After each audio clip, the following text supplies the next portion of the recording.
It started out like any normal day, or at least what I thought was normal. The sun had barely risen, casting a faint orange glow over the streets. I woke up, groggy, to the faint sound of birds chirping outside my window. The air was crisp, the kind of autumn chill that makes you want to stay under the covers for just a few more minutes. But that day would be different. Everything changed that day. You see, my wife Emily was missing. She had been gone for 3 days. At first, I thought she was just upset, maybe needed some space, but deep down, I knew something was wrong. She would never leave without a word, not without telling me where she was going, not without a kiss goodbye. She was everything to me, and the thought that she could disappear without a trace felt like a nightmare that I couldn't wake up from. I went to the police, of course, and filed the report. They were kind, patient even, but I could tell they didn't really take me seriously. They kept saying, "She's an adult. She could be on her own. She'll come back." But I knew better. I knew something had happened to her. I could feel it in my gut. I could feel it in the way my heart would race when I thought of her. She was gone, and it was no accident. It didn't take long before the worry started creeping in. Every time I walked past our front door, I expected her to come through it. Every time the phone rang, my pulse would spike, hoping it would be her on the other end, saying she was fine, that everything was okay. But it never happened. That's when I started noticing the odd things. Little things that at first seemed insignificant, but began to add up. It was late one evening, after another long day of waiting and hoping, when I saw my neighbor, Henry, standing in his front yard. He was staring at me, just standing there, not moving, not even blinking. Henry had always been a bit of a loner, but this was different. His eyes were cold, almost unnatural. It was like he was watching me, studying me, as if he knew something I didn't. It wasn't the first time I'd noticed his strange behavior. In fact, he'd always been a little off. He didn't speak much, kept to himself. But the strange thing was, no one in the neighborhood ever saw his wife, Lisa. She was a ghost in the house, never out in the yard, never at the mailbox, never talking to the other neighbors. I'd only met her a handful of times, but she was always odd. Her movements were stiff, like she was afraid of something. And then, after Emily disappeared, I realized I hadn't seen Lisa in weeks. That's when the realization hit me. Henry wasn't just a weird neighbor. He wasn't just reclusive. He was hiding something. I started paying attention to the little things, the things I had ignored before. The way he always seemed to be home when I was outside, the way he avoided eye contact, the way his house always smelled of something foul, something rotting. I started to suspect that Henry knew more about Emily's disappearance than he was letting on, and I couldn't shake the feeling that something was horribly, terribly wrong. One night, after another sleepless evening, I decided to confront him. I had to know. My mind was racing with possibilities, but nothing seemed to make sense. Could he have had something to do with Emily? Was he hiding something in that house of his?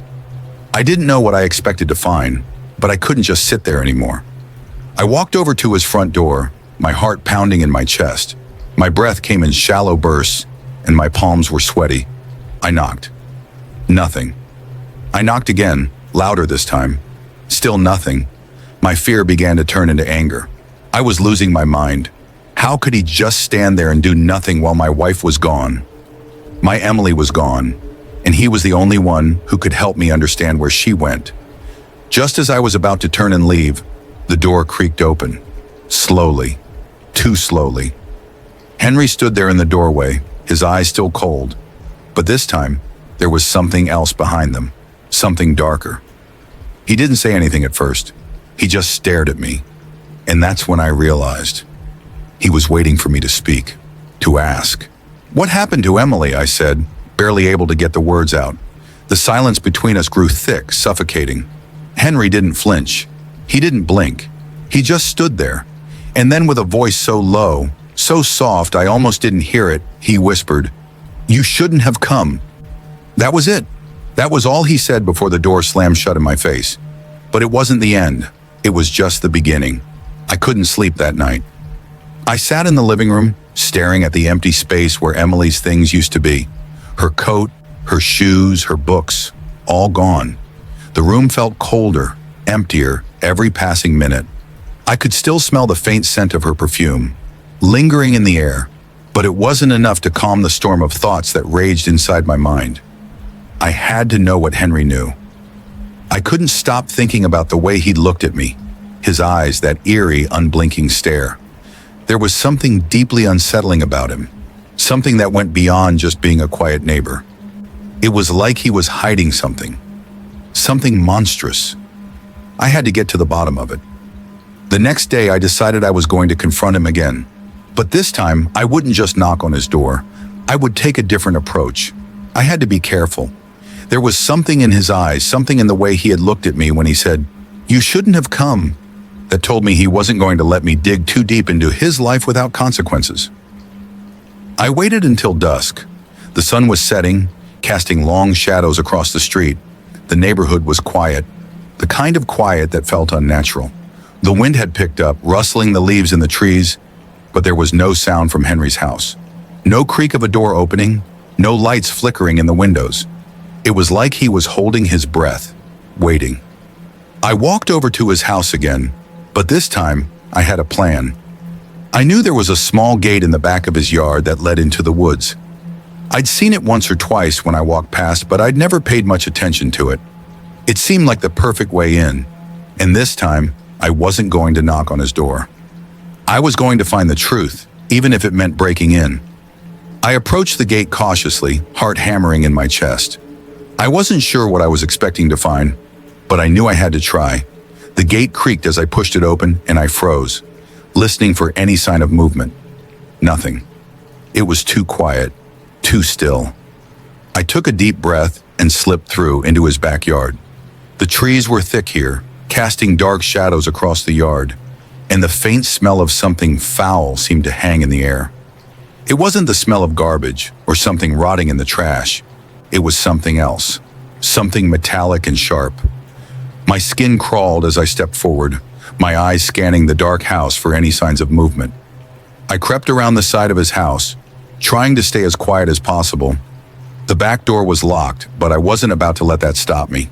I found a small window, barely cracked open. My heart skipped a beat as I realized it was my only chance to get inside. I pulled the window open, just wide enough to slip through, and crawled inside. The inside of Henry's house was cold and dim, the air thick with the same metallic smell. The faint hum of a refrigerator was the only sound, and my footsteps echoed unnervingly on the wooden floors. The house was sparsely furnished, much like Henry himself. There were no photos on the walls, no personal touches, no signs that a woman had ever lived there. It was as if the house was just a shell, a hollow place for something far darker. I moved cautiously, my footsteps silent as I made my way through the house. My eyes darted from room to room, trying to make sense of the place. But there was nothing that explained what I was looking for. Nothing except one thing. I stopped dead in my tracks when I saw it. In the far corner of the living room was a door, small, unmarked, hidden behind a heavy drape. It wasn't a door I had ever noticed before, but something about it seemed wrong. My instincts screamed at me to turn around, to get out, but something compelled me to move closer. I reached out and grabbed the handle. It was cold, almost unnervingly so. I hesitated for a moment, and then I opened it. What I found behind that door is something I can barely describe, even now. It's a place that haunts me every night when I close my eyes. The room was dark, but the smell hit me immediately. It was like rotting meat mixed with something sharper, more chemical, like the stench of blood and decay. My stomach lurched, and I had to fight back the urge to vomit. The room was filled with old, rusted tools, scalpels, knives, cleavers, and saws. But it wasn't the tools that made my blood run cold. It was the walls. The walls were covered in something sticky, something red. My fingers trembled as I reached out and touched it. It was blood. Old, dried blood. And then I saw it. In the far corner of the room, beneath a thick tarp, was a shape, a lump. Something that wasn't quite right. I walked closer, my heart pounding, and as I peeled the tarp away, I was greeted by a sight that I will never be able to forget. It was Lisa, Henry's wife, Her body was mutilated, her limbs twisted at unnatural angles, her face barely recognizable. It was like she had been eaten. Pieces of her flesh had been torn away, as though someone had been gnawing at her, devouring her. And then I realized, it wasn't just Lisa that was missing. It was Emily, too. She had been here. She had been consumed. A sickening realization began to sink in. Henry hadn't just been hiding his wife's body. He had been hiding the truth. He had been hiding the evidence of his darkest secret. He wasn't just a reclusive neighbor. He was a cannibal. I turned to run, but before I could take another step, I heard a sound behind me, a soft, deliberate footstep. My blood froze in my veins. I slowly turned around, and there he was. Henry, standing in the doorway, his face expressionless, his eyes dark and empty. "You shouldn't have come," he said again, but this time his voice was colder, more menacing. Before I could react, he lunged forward. Everything happened in a blur. One moment I was frozen in place, staring at Henry as he stood in the doorway of that horrific room, his cold, dead eyes locked onto mine. The next moment I was running for my life, my heart pounding so loudly in my ears I could barely hear anything else. I didn't know where I was going. I didn't know how I was going to escape. All I knew was that I had to get out of that house, away from Henry, and back to the safety of my own home. But the walls of Henry's house seemed to stretch on forever, closing in on me with each frantic step I took. The doorways twisted and turned. The floors creaked underfoot as I sprinted down narrow hallways. The air felt thick with the metallic scent of blood, and I could still hear the sickening squelch of my shoes against the floor. I didn't dare look back. I couldn't. Every part of me screamed that if I turned around, I would see Henry, his grotesque face twisted into a grin, his hands reaching out to grab me, pull me back into that nightmare. I reached the front door, my fingers desperately scrabbling at the handle. It wouldn't budge. I yanked again, harder, but it was locked. I cursed under my breath. The door was the only way out, and I was trapped. Henry was right behind me. I could feel it. I could hear the soft, steady footfalls of his approach, each step closing the distance between us, like a predator on the hunt. I spun around, looking for any other way out. That's when I noticed the window. The same window I'd slipped through earlier, the one I'd opened just enough to crawl inside. It was my only chance. I bolted for it, throwing myself at the window with all my strength. My hand shot out, fumbling for the latch, and in that moment I felt it, a cold hand closing around my wrist. I gasped, my breath catching in my throat, but I wasn't about to go down without a fight. I twisted my body, pulling away from Henry's grasp, but his fingers tightened like a vice, pulling me back toward him. His grip was unnaturally strong, and for a moment I thought he might break my wrist. I kicked and struggled, my free hands scrabbling for anything to grab, anything to break his hold. Finally, with a surge of adrenaline, I wrenched my arm free, and I was out the window in an instant. I didn't even stop to check if Henry was following me. I didn't care. I was running as fast as my legs could carry me, my feet pounding against the cold ground, the air sharp in my lungs. I darted through the backyard, weaving between trees and bushes, my mind racing with thoughts of Emily and what I had seen in that room. Henry hadn't just killed his wife, he had killed Emily too. And worse, he had eaten her. The realization was a sickening weight in my chest, something I could barely comprehend, but I couldn't dwell on it now. I had to escape. I didn't know how long I ran. My legs burned, my breath ragged and uneven, but I didn't dare slow down. Henry's house was behind me, shrouded in darkness, but I could feel his presence in the shadows. I knew he wasn't far behind, and the thought of him catching up sent a surge of fear through my veins. Finally, after what felt like an eternity, I stumbled into the clearing by the woods at the edge of the neighborhood. The street was ahead, distant but within reach. The streetlights flickered in the distance, casting weak pools of light on the pavement. Safety. I could almost taste it. But just as I was about to take another step, I heard the sound again, the faint footstep behind me, echoing through the trees. It was getting closer. I whipped around, my eyes scanning the shadows. But it wasn't Henry who appeared first. It was something else. A figure, barely visible in the dim light, stepped out from between the trees. At first, I thought it might be a stranger, someone who could help me, but then the figure took a step forward and I froze. It was Lisa. Her face was pale, her eyes wide and unblinking, and her mouth was twisted into a grotesque, unnatural grin. She was walking slowly toward me, her movements jerky, as if she were a puppet on a string. She wasn't human anymore. She couldn't be. I backed up, heart hammering, my mind struggling to process what I was seeing. The woman I had once met, Henry's wife, was no more. She was a shell, a broken, mutilated thing that walked with the hunger of a beast. I don't want to die, I whispered, almost to myself. But she didn't stop. Her eyes were fixed on me, filled with a cold, insatiable hunger.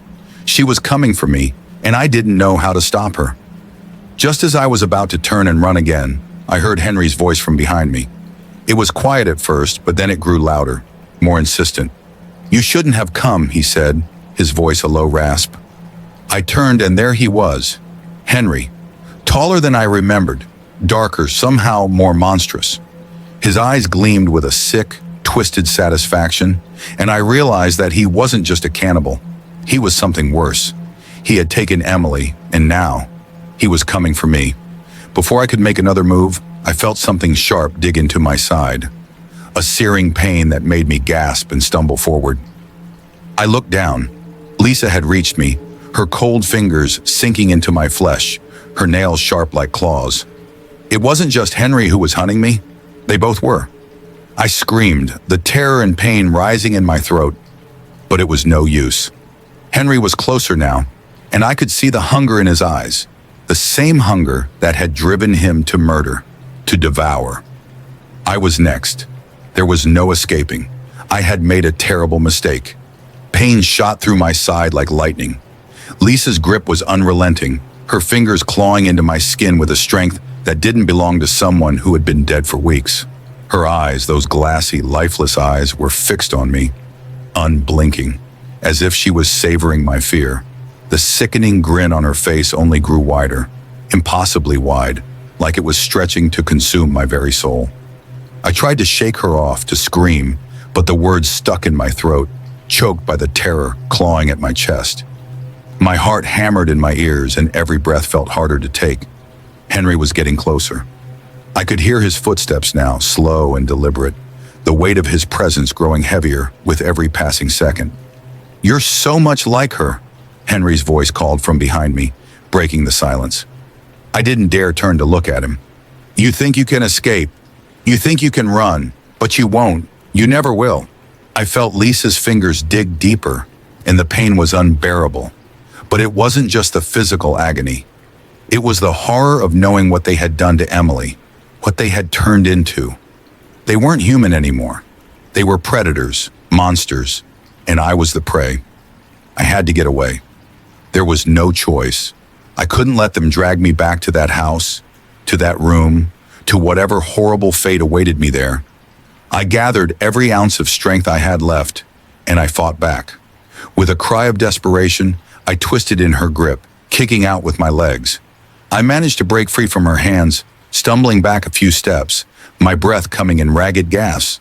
But the instant I pulled away from her, I was face to face with Henry. He stood a few feet away, his dark, soulless eyes locked onto mine. His lips curled into a sickening smile, revealing yellowed teeth. The scent of death clung to him, mingling with the damp air. He was close enough now that I could see the flecks of blood on his shirt. His wife's blood, Emily's blood. "You're so much like her," he repeated, his voice low and haunting. "You both thought you could escape me, but no one escapes, not once they've been marked." I didn't know what he meant, but it didn't matter. The meaning behind his words was as clear as the murderous intent behind them. He was going to kill me. He was going to eat me, just like he had done to his wife, just like he had done to Emily. Without thinking, I turned and ran.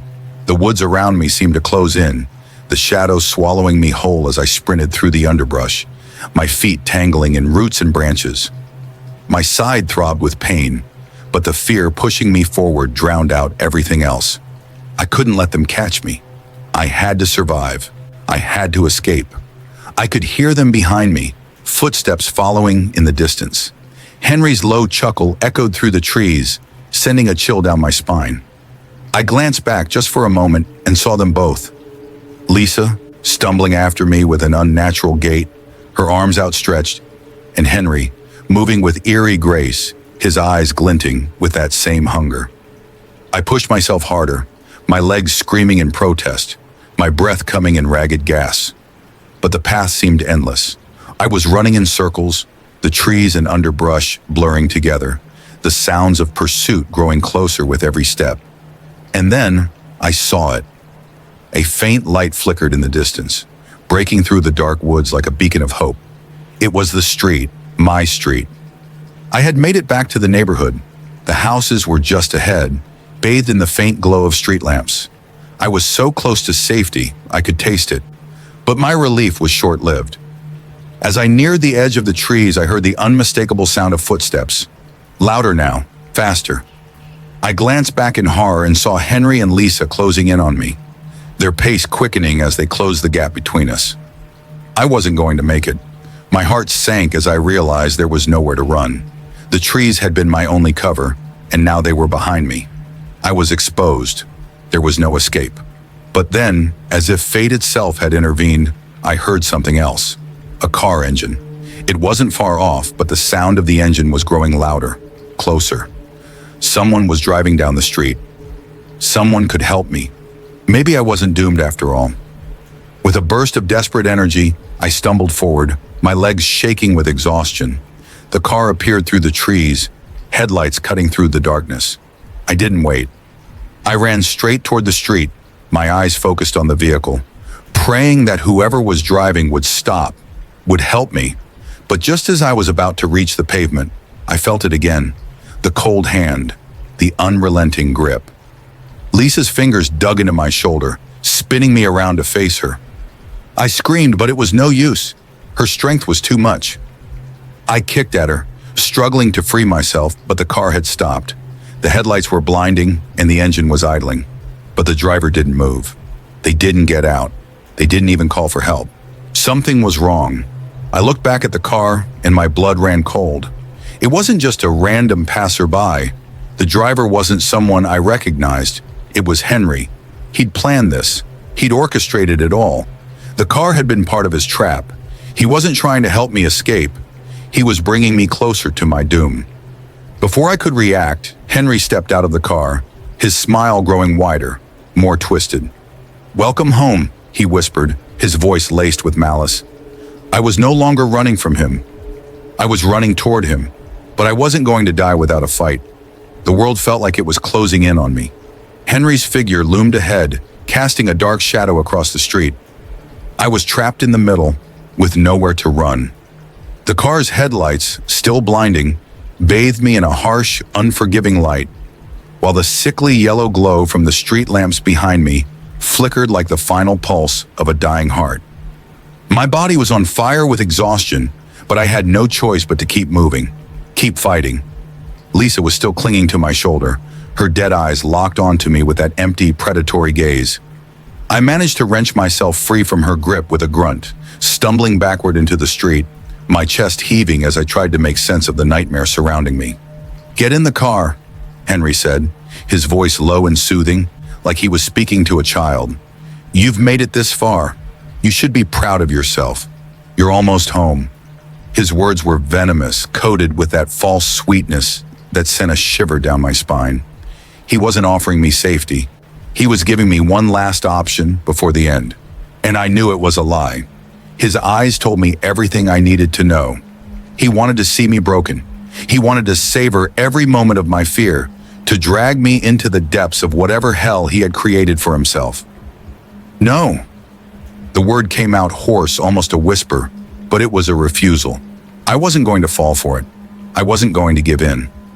I turned and ran. Again, the only choice I had left.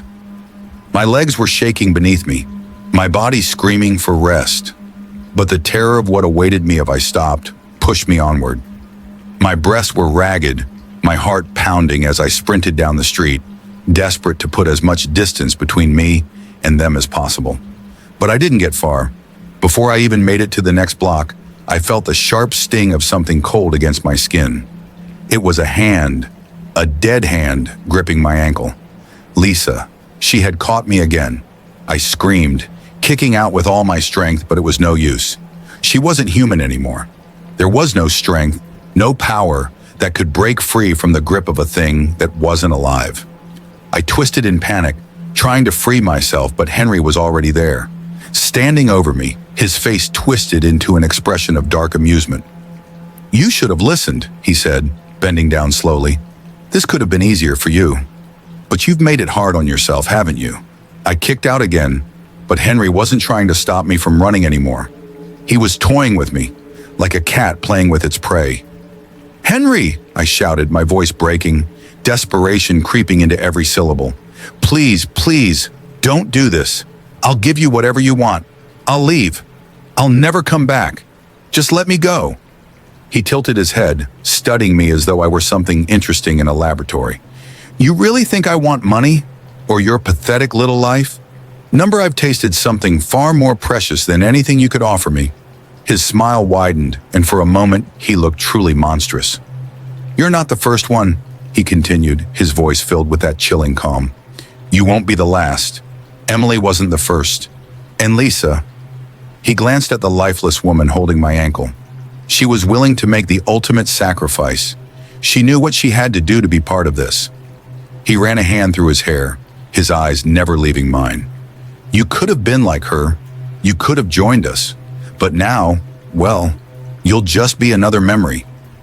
Fear like I'd never felt before surged through my veins. My body went cold, and I realized with horrifying clarity what he meant. I was no longer just a victim. I was a part of his sick ritual now. There was no escape. The more I struggled, the more I realized I was walking into the final chapter of a gruesome story that Henry had been writing for years. The sound of the streetlights buzzed in my ears, drowning out everything else. I felt the cold weight of inevitability on my chest, suffocating me. But even as I thought my time had come, something stirred deep inside me. Something primal. Something that refused to give up. "No," I whispered to myself, my fingers tightening into fists. I wasn't going to die like this. I wasn't going to let him take me. I reached for the ground, grasping at anything I could find. My hand closed around a piece of jagged metal, part of a broken fence post. With a sharp cry, I swung it toward Henry's face. He didn't expect it. The metal struck him hard, cutting across his cheek, and he stumbled back, hissing in pain. For a moment, everything went silent. I could hear my own labored breathing, my pulse racing in my ears. Henry's face contorted in fury, his eyes wide and burning with rage. "You want to fight?" he spat, wiping the blood from his cheek. "Then you'll get your fight." Before I could react, he lunged at me, his hands outstretched like claws. But I wasn't fast enough. He grabbed my wrist and twisted, throwing me to the ground with terrifying force. My breath was knocked out of me, and I couldn't stop the scream that tore from my throat. The ground felt cold beneath me, but that coldness was nothing compared to what I felt when I saw his eyes, wide with manic delight. He was on top of me now, his hands closing around my throat, squeezing. "Beg," he whispered, his voice thick with dark amusement. "Beg for your life." I gasped, trying to break free, but the pressure on my throat was too much. I could feel my vision fading, the world around me growing dark. Everything was slipping away. And then I heard it, a loud crash. The door to the car flew open, and a figure emerged from the shadows. Another man, tall and strong, rushing toward us with a baseball bat in hand. He swung it hard, and the bat connected with Henry's back, sending him sprawling off me. I gasped for air, coughing violently as I tried to roll away to get to my feet. The stranger didn't hesitate. He swung the bat again, striking Henry in the head with a sickening crack. The world around me swirled, and I could barely keep my eyes open. I didn't know who this man was, but he had saved my life. I could barely process what had just happened. My mind was still reeling from the sheer terror of being seconds away from death, and now suddenly, Henry was on the ground, groaning, clutching his head where the baseball bat had struck him. His face twisted in pain and confusion, but there was no time to savor the relief. I forced myself to sit up, my body aching with every movement. The man who had saved me was standing over Henry now, his back turned to me as he eyed the fallen figure of my tormentor with cautious wariness. He had a grim look on his face, like someone who had been through hell and didn't want to repeat it. His clothes were worn, the edges of his jacket frayed, and his boots were caked in dirt. "Who the hell are you?" I rasped, my voice hoarse from the pressure Henry had put on my throat. The man didn't answer right away. He watched Henry with a mixture of disdain and caution, then finally turned his eyes toward me, his gaze softening for a moment. "Name's Jake," he said, his voice low, like he didn't want to draw attention to himself. I heard the noise. I wasn't sure what the hell was going on, but I knew it wasn't good. I swallowed hard, trying to regain my composure, as I looked between Henry, who was starting to push himself up from the ground, and Lisa, who hadn't moved an inch. She was still standing there, her grotesque grin fixed on her face, her cold eyes locked onto me as if she were waiting for the right moment to strike. "We don't have much time," Jake said, his voice urgent. "He's not done. He's never done. You need to move. Get to my truck." I didn't argue. My limbs felt like lead, and my chest burned from the effort of holding myself together. Jake grabbed me by the arm and pulled me to my feet, half carrying me toward the truck parked just down the street. The sound of Henry's voice, weak but filled with venom, cut through the air behind us. "You think you can escape me? You're as stupid as she was," Henry spat, his voice a sickening blend of rage and insanity. "You're already dead." I didn't look back. I couldn't. The fear that had clutched at my heart moments ago was still there, gnawing at the edges of my consciousness. But now there was something else, a sense of urgency. If Jake hadn't shown up, I wouldn't have lasted much longer. I was too exhausted, too beaten down by everything that had happened. But now, with a slight glimmer of hope, I realized that maybe, just maybe, I could survive. Jake threw open the door to his truck, pushing me into the passenger seat before climbing into the driver's side. The engine roared to life, and without another word, he slammed the truck into gear. The tires screeched as he floored the gas, and we were off, speeding down the street away from the nightmare that had held me captive for so long. But I couldn't shake the feeling that Henry and Lisa weren't done with me, that they would follow us, that they wouldn't stop until they had me in their grasp again. The truck tore through the dark streets, the headlights cutting through the shadows. But my mind was still trapped in that house, in that room, with the memory of what Henry had done to Emily, to Lisa, to his wife. I could still smell the blood, still hear the sickening crunch of flesh being torn apart. The images were burned into my mind, replaying over and over again like a broken record. Are they dead?" I asked, my voice barely a whisper. Jake's jaw tightened, and for a moment he didn't respond. His grip on the wheel was white-knuckled, his face set in hard lines, but I could see the faint tremor in his hands. "No," he said quietly. "They don't die. Not like we do." I looked at him, confusion clouding my mind. "What do you mean? How is that possible?" Jake's gaze flickered to me for a brief moment before he turned his attention back to the road. "You really don't know, do you? Henry's not just a cannibal. He's something else. Something older. Something worse. People like him, they don't just kill. They consume the soul. They turn it into something else. And once they do, they're never truly gone. They're always hungry." I felt a chill run down my spine. "So, you mean..." "They'll come back," Jake interrupted, his voice grim. "Every time you think they're gone, they'll return. They can't be stopped. They can't be killed. Not in any way we understand." My heart sank. The weight of his words hung heavy in the air, suffocating me with their finality. "Then, what do we do? How do we survive?" Jake shook his head. "You don't. Not for long." I swallowed hard, fear clawing at my chest. "So what? I just keep running? Never stop?" Jake didn't answer. He just focused on the road ahead, his eyes narrowed in determination. We passed the edge of the neighborhood, leaving the last remnants of Henry's house behind us, but the darkness seemed to follow us. I couldn't shake the feeling that we weren't really leaving, that no matter how far we drove, the nightmare would never truly end. And then, as if to confirm my fear, I saw it. Through the rearview mirror, a faint figure standing at the edge of the road. It was Henry. His face was pale, his eyes gleaming in the dark, his lips twisted into that same horrible grin. "Get down!" Jake shouted, slamming on the brakes. The truck screeched to a halt, and I threw myself to the floor of the cab, my heart racing.